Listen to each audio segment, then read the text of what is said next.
For the past 3 years, schools have received ESSER funds, which is emergency financial aid as the result of the pandemic. Now schools will have to adjust their financial outlooks as the third and final round of funding has been distributed. And WGEM's Dylan Smith talked with officials in several districts to find out how they're moving forward. So Dylan, what are officials saying? Well, Mackenzie, Dallas City Elementary School District and Illini West High School District both received a combined $2 million in ESSER funds over the past 3 years. And for the most part, officials say they've made upgrades that are sustainable even without the extra money. But some programs might look different in the future, and some projects have to be reconsidered.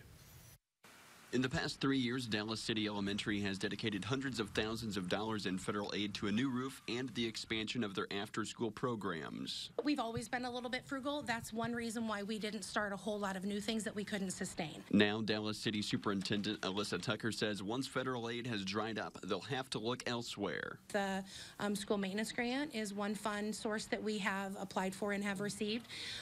We also will need to possibly do another bond. But she says those grants aren't always guaranteed. Replacing corroded pipes in the building, she says, could become a challenge now. The same challenges persist 20 minutes south. But I think we will have to reevaluate, what's most important and continue to do those things with local and state funds. Illini West Superintendent Jay Harnack says the district used their funds to boost the school's technology supply, giving students laptops and hotspots. And while he's hoping the loss of ESSER funds will have a minimal impact, he says their summer school program could take a hit, which was funded by emergency aid. There was an obvious need that existed as a result of the extended remote learning.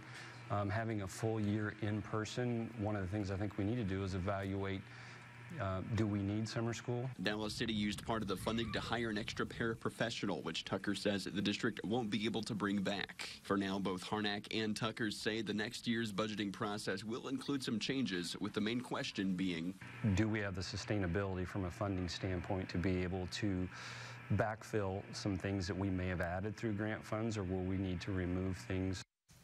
And both Tucker and Harnack say they're banking on a 1% sales tax increase for schools that will be on the ballot in April's consolidated election. They say the tax could supply the districts with an extra several tens of thousands of dollars a year. Dylan Smith, WGEM News. All right, thank you so much, Dylan. And as far as Illinois state education goes, as proposed in Governor Pritzker's state address yesterday, universities could receive an additional $250 million in state aid. Early childhood education could also receive a helping hand.